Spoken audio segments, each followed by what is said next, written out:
Welcome to the Investor Fuel Real Estate Investing Show, where I interview the nation's top real estate entrepreneurs, industry leaders, and other amazing entrepreneurs to help educate and inspire you to take your business and your life to the next level. My goal is to add tremendous value to you during every single episode of this show. If you get value, I'd love it if you subscribe on your favorite podcast player, subscribe on YouTube, and my very favorite, please share this with your community so we can impact even more entrepreneurs. Let's start today's show. Hey, everybody. Welcome back to the show. Today, I'm here with my good friend, Jason from MotivatedSellers.com. They've been sponsors of Investor Fuel for, I think it's probably been 6 or 7 years now. It's been a long time. And we're going to be talking about like how to convert more of those leads. Like marketing is not generally getting cheaper. And so you want to make sure you're monetizing every lead you possibly can. We're going to talk about a number of things that we've seen that a lot of real estate investors do and don't do. And if you're not doing these things, hopefully this is a little wake-up call for you here today and give you a little shot in the arm of what you can be doing to monetize more of your leads and make more money ultimately. So Jason, good to see you, buddy. Hey, Mike, thanks. Good to see you too. Yeah. Happy to be here. In a beautiful studio there, man. That's awesome. Oh yeah, this is beautiful. I came here just for your show, so yeah, want to do it nicely. Thank you so much. So, hey, before we jump into this, why don't you tell us a little bit about your background, and we're going to dive into all sorts of marketing stuff here today. But tell us a little bit about you and I guess a little bit about your background. So, my background's actually in accounting as a CPA. Thank God I don't do that anymore. Recovered from that. But one of the things I learned is all the clients who had long-term wealth and family wealth, it was all from real estate. And that's what got me. Then I eventually, got set up with Motivated Sellers, and now I handle, client services and business development.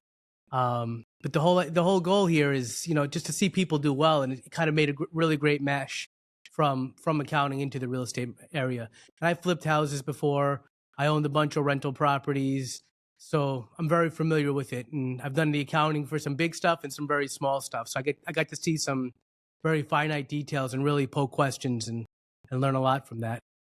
Yeah, that's great. We have a new member in our mastermind that has that does bookkeeping for real estate investors and has a CPA background and has just a beast of a real estate investor. And at the last event, my wife and I are both finance folks. I don't know if you knew that or not. We're both recovering finance folks, right? But we were just talking last night. She said that this guy made a very bold statement that accounting is the language of business. And it's very much true, right? And so I think those financial and accounting backgrounds are great for real estate investors and all entrepreneurs. If you don't have it, you shouldn't necessarily go get your CPA or anything like that. But this is the language of business. So that's a great background to have. Definitely don't go for the CPA, but definitely learn from the CPA and learn how to read financial statements. Right. Right. Yeah, absolutely. Absolutely. So, hey, when we, I want to talk about some things that you and I talked up front about what we're going to talk about here. You guys run an agency, Motivated Sellers, where you do PPL, pay per lead type stuff for investors. Obviously, we run Investor Machine, which is a data and a direct mail company. So we care a lot about lead gen, and we talk about that. And I think, and I've heard it, and I know you guys have heard it, is sometimes you have clients or customers that'll use your service and they say, hey, it's not working. The marketing's not working. But you and I both know that there's a lot of real estate investors that don't do a good job of follow-up. They don't answer the phone live. They don't monetize every possible lead they can. There's a lot of things that can go wrong. And this show is not about scolding investors as to like how it's not us, it's you. That's not the goal here. It's how do you monetize more of those leads that you get and make sure that when you spend all that money, you're essentially squeezing all the juice you can out of that fruit, right? So let's kind of dive into, we'll talk a little bit about what's working now and what's not working and some best practices, but let's start with follow-up, just how important that is. I know as I say that, I know that everybody would shake their head yes and agree, but not everybody is doing kind of best practice type stuff. So I did a little preparation for this, right? I want to come here and I want to help people. I want to see people succeed. You're the same as you. We want to see people thrive. And I went through leads from last year. I took a week, me and one of the girls on our team, and I said, let's go through I didn't use any programs. We just went through PropStream. I said, let's go through every single lead that we sent out and see if they actually sold within a year. and we took the ones out that we credited for, if they were listed or something beforehand. And what we ended up finding out is the ones that we sold that were, good valid leads, 27% of them sold within 1 year, and another 28% were listed and didn't sell. And to me, what that told me right away is people want to sell. The advertising works, right? Google works in our case. In your case, your data works, right? We know a number of people are going to sell, and it's accurate. What we had to figure out then is, okay, well, what happened? When did they sell? And I dug in a little deeper. What I found is that on average, 2/3 of them don't sign a contract in the first 90 days, right? And it doesn't close until after that, obviously. So follow up, it just shows how important the follow up is. In the first 90 days, okay, you're gonna get a super motivated person. Foreclosure in Texas, they have a month to do it or less. You might have that probate where people just want to be done with it. Tired landlords where they're just happy to get rid of it. But after that, all these other people still want to sell. You have to just follow up with it. And when you look at it, you say, okay, if they didn't sell right away, sure, they want a retail. Everybody wants a retail price. But let reality hit them. Let the reality of their situation. Okay, yeah, your neighbor's house sold for that price 6 months ago, but the market isn't the same. Or they have new kitchens and bathrooms and you don't. And that's okay. But once all that things happen, or you have a hole in your roof, you're not going to get an FHA buyer. And once all those things happen, if you're following up, if you're having those conversations, then you're going to be able to convert more. Another part of it is when you go through and you're trying to get those conversions, are you making phone calls, right? So I went through a few investors who are pretty professional, a couple guys from Investor Fuel, and who, they have their systems and their processes down. It's taken 30 plus calls and texts and emails to get a deal done. And diving into that more, you have more text conversations, but those phone calls, hey, how's everything going? Did you find a buyer for your house? What's going on? Oh, you had it listed, but the listing expired and you didn't sell. You want to give it a try? You want to work together? You want to make an appointment? Let me come over there and speak to you. Let's have a chat. And those phone calls go so far because if people remember, and obviously some of them are going to sell quickly. A perfect house for retail will go in a good spot. But all those other ones, you're just leaving it on the table. You've already paid for the marketing, regardless of where you got it from. Hopefully you get it from us, but it doesn't matter. Follow up with either that house sells or you're followed up until it does. Yeah, for sure. Yeah, I've talked about this a lot. I mean, you and I are cut from the same cloth here of like the money is in the follow up. And I think everybody knows that, but they don't necessarily do the work to do that. Or if they do, they just try to automate a bunch of stuff and they're not making those actual personal calls. And I think it's a little bit of a lost art of people that, anybody can use ChatGPT and say, write me 600 text messages that I could send out for the rest of this person's life, right? But it's those personal touch things. Because I don't know about you, I'm always like a student of the game, so I get hit with all sorts of texts every day, and I can pretty quickly distinguish like what feels like a personal text versus a canned one that they sent to like 6 million people, right? And so I think when you start to reference stuff that came up in a conversation, like I know you decided to list it, or I know you just decided to rent it out again. I just wanted to see how's it going. Is this tenant better than the last one? Because then you can have conversations with people, and if you've done a good job of building up rapport with folks, then there's a relationship there. Like you could kind of become this trusted advisor, right? And one of the other things that I say a lot about following up is we're following up with distressed sellers. Like you kind of just gave some context for when the lead came in versus when they sold. But a lot of the people that we're dealing with have been distressed for years, if not decades. Like as a real estate investor, we've all bought houses from people that hadn't updated the house in literally tens of years. Like it has shag carpet from the 70s and nothing's been updated, and they've just been living in a distressed house for a long period of time. But as real estate investors, we get a lead and they're like, we just throw it away in like a week if they haven't responded or haven't sold it to us. And, I like to say where there's smoke, there's fire. Those leads will come back around. If they raised their hand just because you can't reach them right now doesn't mean they're not going to sell. It just means, they're natural procrastinators. They've like procrastinated for years, if not decades at this point. So give them time. Like, they're going to come around. It's just a matter of, did you stay involved? Do you keep tapping them on the shoulder to say that, hey, we're here, we want to help you, we want to be your advisor, we want to be your consultant on this, to where that you become that trusted advisor? Or did you just do a wham bam thank you ma'am and move on, and all of a sudden, somebody else kind of swooped in and bought it out from under you just because you didn't stay present? Oh, you're completely right. Yeah, it's Yeah. funny you talk about those houses, and I remember I was with an investor recently. He brought me to see one of the houses that he's going to buy that he got from one of our leads, and he's showing me the stove, and I'm like, man, this stove has got to be 1950s or 1960s. And the seller's like, yeah, it's original, but you know what? It still works better than anything you can buy today and that you could buy today. There's no computer technology in it. It's just a basic stove. But going back to it, yeah, it goes to the follow up. It goes to these people have the problems. We think about, sometimes you mentioned people don't answer. Well, yeah, if they have a problem, their house is the last thing they're not going to pay, right? So how much other debt do they have that they're getting calls from debt collectors, bill collectors? So if you're following up, if you're a resource, right? Hey, listen, I might not be the best person for you at that price that you want, but there's a couple good realtors, or here's a contractor who can make a few fixes for you so you can get that price you want. Or if you do it yourself, this is what I'd recommend. And some of those people are going to take those advice and go and do their own thing, and good luck to them. And some of them are going to be like, you know what? It's a lot harder than it looks like. In Florida, in some of the areas, we have a lot of areas with septic tanks, and throughout the country, right? People say, oh, I can fix it. I can unclog it. I can do this. You know what? That problem's never going to fix itself. Right. Right. And it's only going to get worse. And when that gets worse, if your timing, if your follow up is on it, all of a sudden that becomes a totally different conversation. Yeah. Yeah. If you do a good job, and I found this just over the years, if you do a good job of following up, building rapport, building a relationship with people, when you follow up, they're more likely.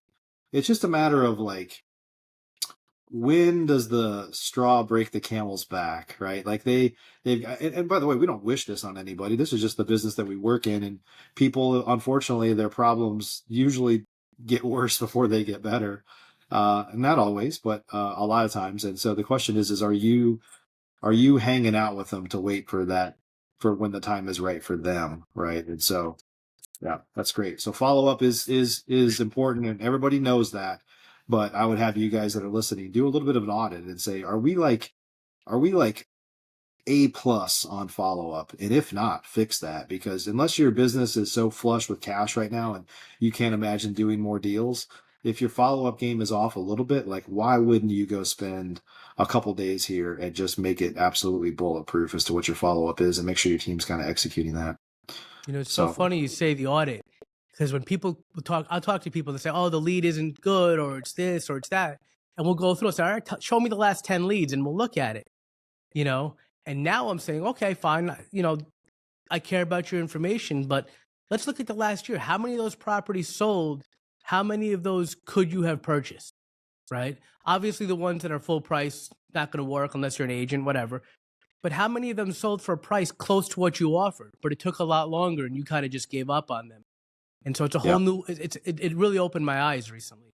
Yeah, yeah. So let's talk a little about monetizing more retail leads. Like, they're not the traditional real estate investor deep buys, but it doesn't mean you can't make money doing them through creative techniques or even listing referrals or things like that. So I think we both agree, Jason, that you gotta, as a real estate investor, I mean, you're an entrepreneur, you gotta find ways to monetize leads every way you can. And it doesn't mean it the way that I used to think differently, Jason. I was like, oh, move on to the next one. Like, it's a waste of time. Like, but now I'm like, the goal is not uh, to become a brokerage or an agent that's like monetizing all these leads. If you don't want to do that, if you do, that's fine.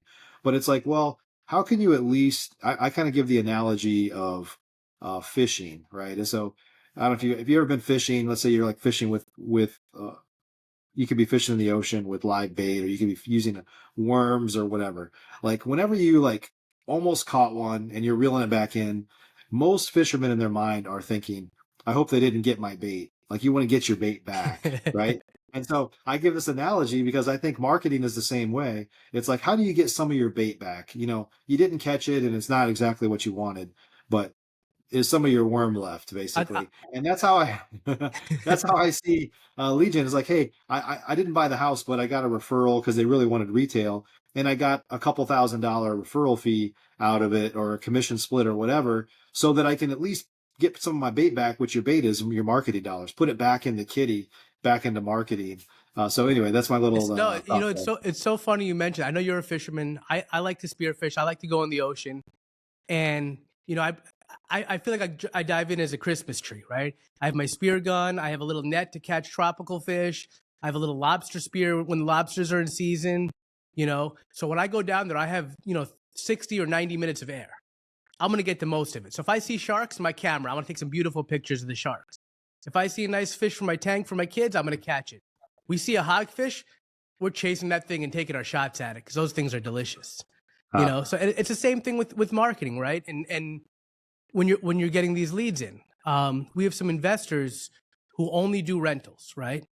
And they're going to go through a lot of leads and not, and they don't care because they're like, listen, I just want to buy a good rental and buy the Burr method, right? Refinance it, repair, whatever, and that works for them. But if you're in the business and you're doing day to day, and they factor in our cost into the purchase price, and they're getting a deal, so it works for them. But by and large, if you're spending a lot of money and you're putting it in, you might as well monetize it. So, obviously we're very targeted to wholesalers, right? But if you have an opportunity to keep a property, go for it. If you have an opportunity to flip it, maybe you can't move the deal. Maybe it's a lot of money. You want to get more. You could do it as a flip. Obviously, more risk, more cash flow. Subject to, maybe there's no equity, but it's a good interest rate. Buy it subject to for the closing costs. There's a lot of people who just want to get away from the properties. And we're yeah. seeing that now where a lot of interest rates are below 5%, and the interest rates now are a lot higher. And if the person needs to get out, you can get it, even if you give them a little bit of cash to close, but now you've purchased a property without having to go through banks, without going through financing. You could turn it into a rental. You could wrap it on a note. So there's a lot of different options. Novations, right? So in South Florida, super expensive, same as Long Island where I grew up on. There's a lot of margin, even at 82% if you're novating the deal, right? You get a realtor involved to list it, you get a little smaller amount, but you're getting permission to list it before you even close on it. Mm-hmm. And when you do that, you have the opportunity to take those deals where maybe the numbers don't work for your primary focus, which is wholesaling, but you can do it in so many other ways. And I was just at a group the other day, yesterday, I think, and they were just talking about, oh, anything you have sub to with a little bit of money down, please send my way. And I was like, talk to us and we'll get you set up with the leads, but the opportunities are there. Yeah. Yeah. And I think, if you find ways to monetize deals in other ways and you calculate that, I talked a lot about ROAS, return on ad spend. So for every dollar you put into marketing, how many dollars do you get back? And what happens is there's some people that actually, are throwing away leads that they could monetize in other ways. And then what happens is if their return is not quite as high because they're throwing away those other leads, then they throw away the whole channel. And they're like, oh, that doesn't work. And it's like, but you're getting some really deep buys there, but maybe just not enough for you to be happy right now. And it's like, well, what if you were doing a little bit better on follow up that we talked about? We're going to talk about actually answering the phone live in just a moment here, and you're monetizing some of these other leads. It might make that return on ad spend go from 2 or 3x to like 5 or 6x, and then it's like your best marketing channel all of a sudden, right? And so sometimes you just need to do a few other things to kind of make the things that are working work better. And I think that's a big one, is finding ways to monetize some of those leads that are close, but just not great. Or there's some of that you've spent the money on marketing, like why not monetize it one way or another? It doesn't mean you have to become an agent or you have to be an active agent that's like listing properties for people. And if you already do that, that's fine. But, I actually, for like 15 years, I said, I will never be a realtor. I will never get licensed. I have no interest in that. And a few years ago, I got licensed, and I literally will never list a house. Even if I was going to sell my own house, I would not list it. But it checked the box for me to collect referrals and get kind of paid in other ways that I really had to be licensed to do and monetize, those other leads or other opportunities. And so if that's all it is, um, if it opens up new doors for you, it's a good thing. And I think you got to do whatever you got to do in this market. Oh, absolutely. You know, a lot of people are licensed, a lot aren't, but if you are the referrals, if not, refer to an agent, you know, have Yeah. them split some of the marketing budget with you. And there's ways to do that, you know, Yeah, but for sure. team up for sure. What's interesting these days is just because of the appreciation in the market, that a lot of if you were to do a full listing, if you split it, not quite as much, but a lot of agent commissions are knocking on the door of a traditional assignment or wholesale fee. So it's like, why not do some of those, or have somebody on your team that can help kind of pull it off, so you can essentially get more of your bait back. A couple of people we see, one of them, his deal with, he's a licensed agent, but he says, listen, it's 50-50. I'm going to give it to somebody in our brokerage, Yeah, and he's going to get the paper signed for the listing, and he's probably never going to touch it again. right. And there's another guy, his wife's an agent, so she just lists everything that he doesn't Yeah, have, and that works for them. And you figure out what works for you, but it's just trying to, like you said, you want your ROAS to be, you want to get as high as you can given what you've spent. that's right. That's right. Yeah. So let's talk about people that don't answer the phone live. Like they either let it go to voicemail or they send it to a call service. And there's a few good call services out there. There's a lot of terrible ones.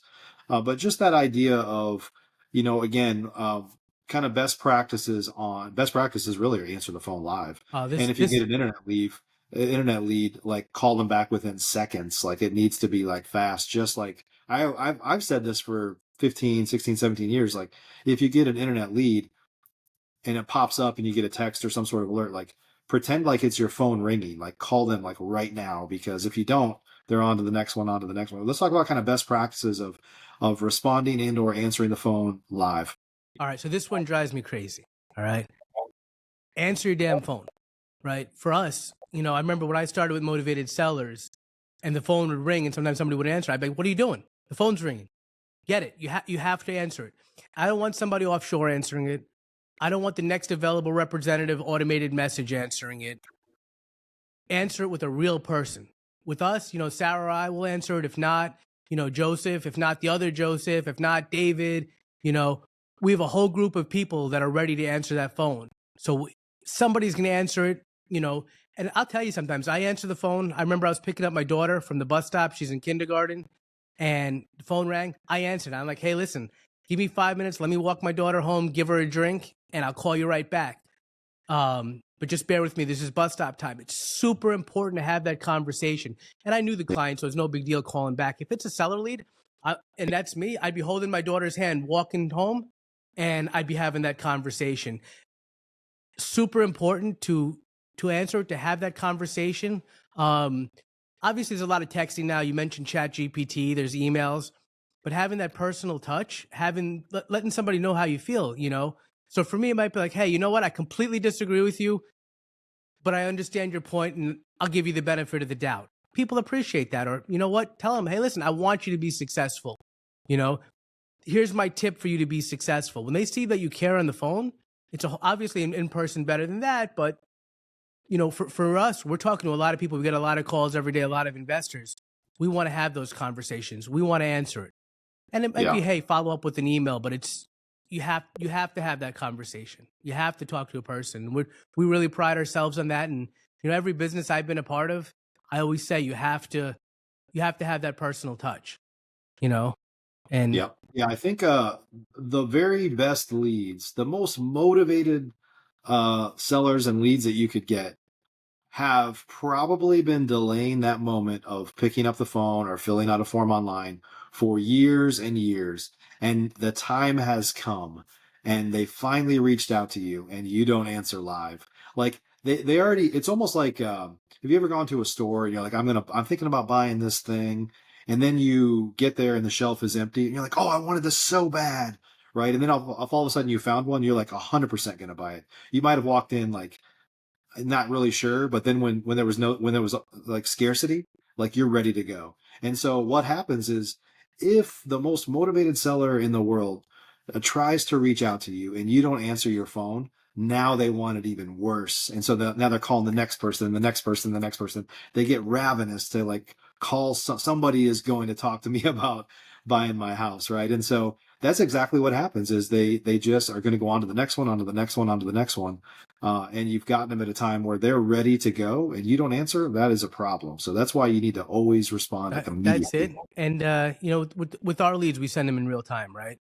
And I remember one of the guys I was talking to goes, "Yeah, I keep it on Sunday so my guys can make calls on Monday morning. They have some leads to call when they get in." And I'm just like shaking my head. I'm like, "What are you doing? Yeah. No, no. You know, I'm if you don't want the leads on Sunday, don't take them. But if you do, you know, do it doctors. Have a shift every 6 or 7 weeks where somebody's got to have the pager or whatever. That's But right. you got to be on them. Those people, if they're filling out the form because they want to talk now, they want to have that conversation. They have an issue, right? Yep. You need to have that initial conversation immediately, and it might be like, "Hey, let's have an appointment later this week." But when I hear that, I just want to pull my hair out. You know, it's just, what are you thinking? Yeah. Don't save it for later. That's not a good thing. Yeah, Yeah. definitely not.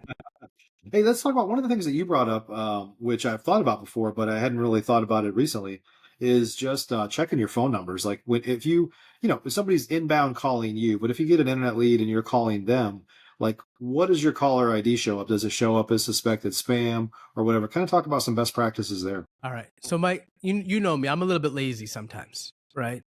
If I pick up the phone and I call, I wouldn't have said that. Yeah. no, You just no, branded yourself. super driven, but super lazy in some ways, right? So if I pick up the phone and I'm going to call you, I want to talk to you, right? And I think about it the same way. So the same way with us as investors. If you're going to call somebody, you know, and all of us now, you get all these spam likely calls all day long, right? If you're going to call somebody, you want to talk to them, and you need to test your phones. You got to make sure it works. Don't call your wife. Don't call your girlfriend. Don't call your kids who have your number, your parents. Call people from your work number who don't have that number. See if they answer. If they don't answer, find out why. See, did it come up as spam? Call different phones. Check it out. About every week, you should be doing that. Because once Mm, that number comes up as spam, people don't answer.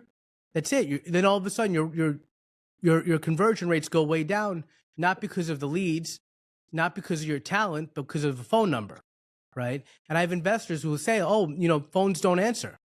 And I say, "Well, the only reason why I answer the phone is because you called the business line, but it says spam for me. So I can imagine what it says for everybody else, yeah. you know." And super important, go through, do an audit, do a check once a week, call a cell phone number, don't save the number, obviously, and see what it comes up as. If it comes up as spam, that's an issue. There's a bunch of companies out there. We use one of them. I don't remember the name of it off the top of my head, but make sure that the numbers are work, register it with the carriers, basic stuff, but make sure that you're able to talk to the person and they see the number or they see the person that's calling them. Yeah. Yeah. And inside of your CRM, there's so many, it's so easy to replace numbers these days that like you got to be checking that stuff. Yeah.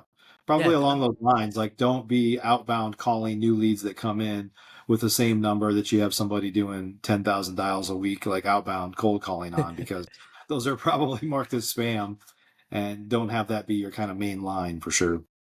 yeah, split it up for sure. Yeah. Yeah. Jason, so talk a little bit about the different ways that folks can kind of generate leads online these days. It's just kind of the options just kind of keep growing, but talk about that a bit. So we're really big on the Google platform, right? So Google, it has pay per click, organic search. There's a thing called demand gen, which is basically some leads you can see on different pages, and YouTube TV. So we go through all of them, and then we do a very small percentage of TikTok and Facebook. I think it was 4% when I checked, plus or minus. And TikTok, Facebook, and phone calls was 4%. What I found is all of them work to some degree, right? The pay per click was phenomenal. It's more expensive. Um, the YouTube worked really well. The demand gen worked really well. We saw doesn't matter which campaign it came from. And some worked better than others, but people were selling on every single one of them. None of them was under 10%, right? So if you're telling somebody 1 out of 5 leads, 1 out of 4 leads, 1 out of 6 leads is going to sell within a year, it's yours to get it. You know, would you do it? So to me, obviously pay per click is the best, but it's the most expensive. But to me, I would use a full spectrum of the marketing, and specifically on the Google platform, and go for those leads. If I'm an investor, and what I see from our big investors is they have a marketing budget. So I'm going to call it 4,000 a month as a round number. And what I suggest and what I see that a lot of the successful ones do is they split it up into 3 points. So 1,000 for us, 1,000 for Investor Machine, 1,000 for cold call and texting, whatever else, doesn't matter. Then that last quarter is their discretionary. So whatever's working, whatever they're feeling, either their KPIs or their heart, whatever tells them to go, they put that extra quarter in. But you're never going to stop the other ones because they all work. They're all proven. We know that they work. But it's just a matter of you monetizing and then putting that extra discretionary part towards whatever's working best at that time. Yep, that's great. Jason, you guys obviously do lead gen and motivated sellers for a lot of real estate investors. If folks want to connect with you, learn more about motivated sellers, like share some links here where folks can go to learn more. Okay, so motivatodsellers.com, right behind me, on my shirt as well. You can email me at jason@motivatodsellers.com. That's probably the easiest way. Call us up. We're happy to talk to you during normal business hours, 305-771-1557. I'll send you some links as well, Mike. But, reach out to us. Feel free. Send me an email. Send us a text to that number. We're happy to connect. We're happy to talk to everybody. Awesome. Yeah, you guys have been a part of our community for a long time. And yeah. I just found my first Investor Fuel shirt from 2019 from Nashville. Yeah. Does it still fit? Yeah, but I got a medium, so I'm okay. All right. Hey, would you mind, while I've got you here, you guys have been a part of Investor Fuel for, like you just said, at least six plus years. So would you mind just sharing a brief testimonial of your experience with Investor Fuel? I'm super partial to Investor Fuel. I love it. The first time I went, I knew relatively nothing. Everybody was super friendly. I'm still having drinks with some of the same people now at your event that I did back when we were there. I love that people share. Everybody just wants to give, It was crazy. I've never seen something like that. Not in the accounting space, not in digital marketing. When you go to Investor Fuel, people just want to share. They want to help. They want to give. And sometimes it's personal, sometimes it's about business, but they just want to help and see everybody do well. And the one other thing that's super important is they hold people accountable. The last event I was at, the guy was somebody was on doing their part, going over their business. And one of the guys said, "Hey man, we did this problem already. Like you're doing the same thing over and over again. Like I don't want to hear this anymore. I want new problems. You need to fix this." And it was super refreshing because it's not just like, "Oh, you're doing good. Let me pat you on the back. Oh, everything's okay." It's, "Hey man, we care. We're invested in you. We want to see you do well, and we expect you to do well, and we're going to do everything that we can to help you get there." So Investor Fuel is one of my favorite masterminds. Super happy to be a part of it. Super grateful to meet everybody there. And we're not going anywhere. So much appreciated. Awesome. I appreciate that. So, guys, if you're not working with motivated sellers yet, you should definitely check these guys out. We're going to put some links down below for you, how to connect with them. And so, hope you got some good value from today. By the way, some of the things we went over, just a little bit of a recap, is make sure you're monetizing all of your leads. The marketing is generally not the problem. It could be, like, not every channel works the same, but there are ways to fix that. And so I'd encourage you to make sure that you don't throw out channels too early. Like, make sure that you give them time, because a lot of sellers come back around. Ultimately, I always kind of say you shouldn't spend any money marketing on a channel unless you're committed to for at least 6 months, because those leads come back around. The money's in the follow-up, right? So we talked about making sure your follow-up is an A+. Look at your game. If you're not following up forever and including some level of emails, text messages, and actual phone calls, like actually calling them to check in, then you're not going to get an A+. Maybe you got a B-. So make sure that you get those things optimized to squeeze everything you can. Make sure you're following up forever. Make sure you find ways to monetize those leads that are not necessarily super deep buys, but you can still get some of your bait back. And then make sure you're answering the phone live or responding immediately, because by the time a real motivated seller gets to reach out to you, they're generally serious, right? There's always tire kickers, but the very best leads have waited a long time to build up the courage to pick up that phone or fill out a form online. Make sure that you don't miss out on that opportunity. So, Jason, thanks for joining us today, buddy. Good to see you. Thanks for having me. Good to see you, Mike. Yeah, everybody. Hope you enjoyed today's show. Go out there and get them. Appreciate you a bunch. See you in the next show. Take care. Thanks for joining us for today's show. You can learn more about the amazing benefits of the Investor Fuel Mastermind community, including surrounding yourself with hundreds of other rock stars, 100% financing on your deals, and members-only discounts from vendors you're likely already using that, as a member of Investor Fuel, will save you more than the cost of your membership. Visit investorfuel.com to learn more. You can also check out the show's notes for access to free resources, how to get access to world-class lead generation, and even how to work with me directly one-on-one. Don't forget to subscribe so you never miss another episode. See you on the next show.